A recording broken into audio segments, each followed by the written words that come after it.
Hello again, my lovely, lovely students. So, this is going to be a short little section on matrices, or you would just call them a matrix, all right, if you were just talking about one single matrix. All right, we're going to talk about what a matrix is, we're going to talk about what they do, and we're going to talk about how to describe like the size of a matrix, all right, and what position something is in a matrix.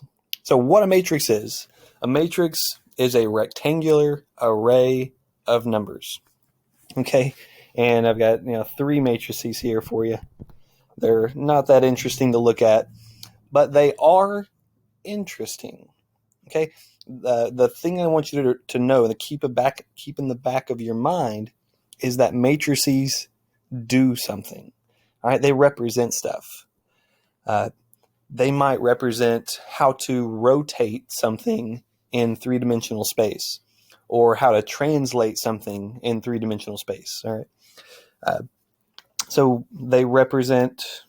They can represent time. Each entry here might represent, a week, a day, and a minute.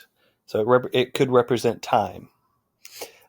Each number in this right-hand matrix here could represent something's location.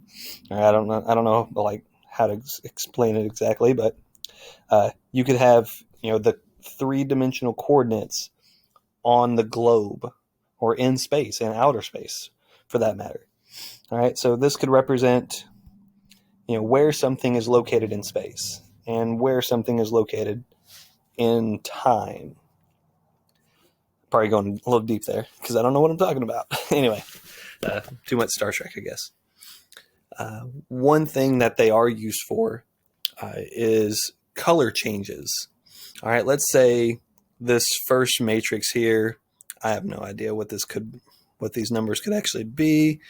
Let's call it, so each of these cells might represent, how much of a color that you would add to make a certain color. So one might be blue, two might be yellow. So you're doing 1 part yellow, 1 part blue, 2 parts yellow, 5 parts red, or something like that. But this would represent like the original color of something. And this second matrix over here might represent how you want to change the original color. All right.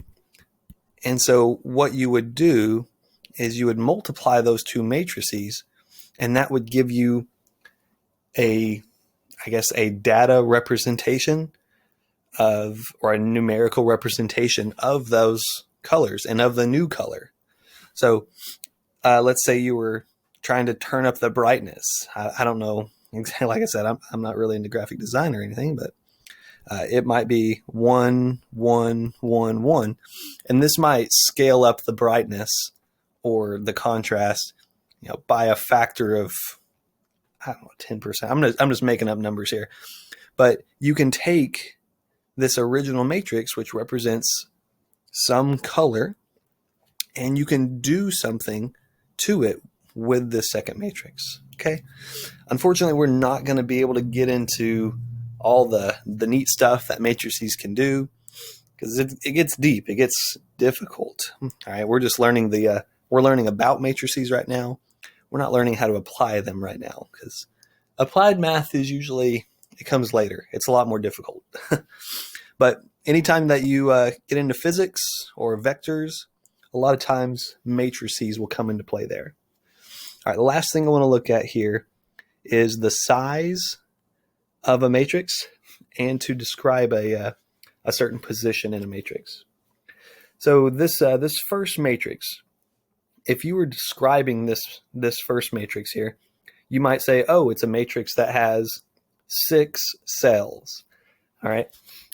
If you were describing the second matrix, you might say, oh, it has 5 cells. And those would be true things. It has 5 data points, or it has 6 data points. But the convention for how they describe these is they count the number of rows. So we'd say, so the ones that go horizontal are the rows. So this one has 2 rows, and they count the number of columns. So this one, matrix, let's call it matrix A. Matrix A is a 2 by 3 matrix. That's the order of the matrix, or the size of the matrix. You might call it the dimensions. So order, size, dimension, it's all ways of describing how big the matrix is, or the size of it. So the 2 represents the number of rows, and the 3 represented the number of columns. The second matrix over here, all right, notice there's only 1 row. So this one is a 1 by 5 matrix. We'll call that one matrix B.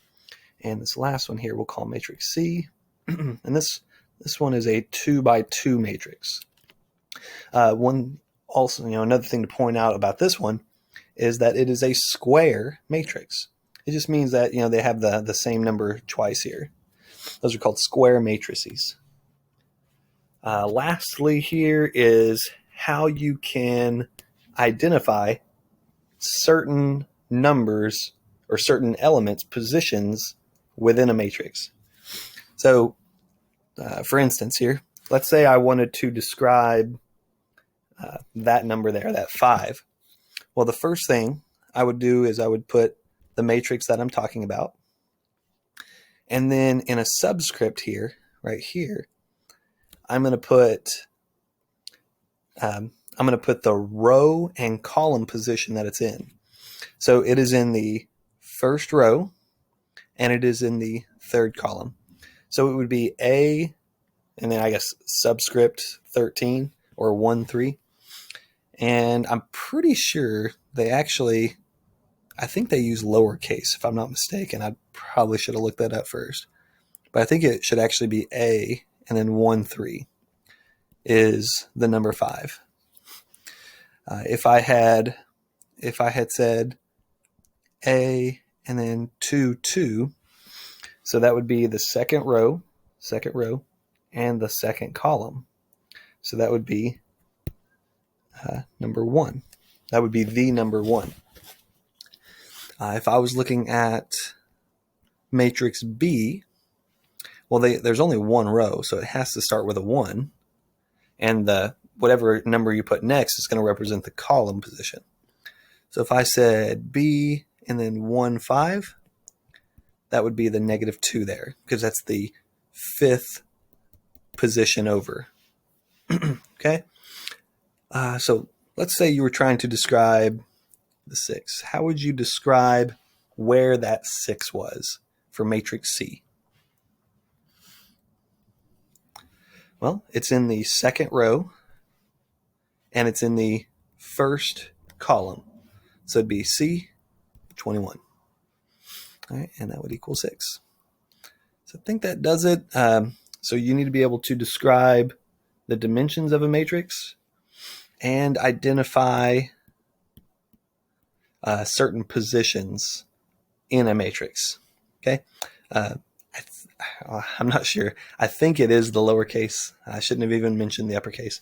I think uppercase represents an entire matrix, where lowercase just represents certain elements.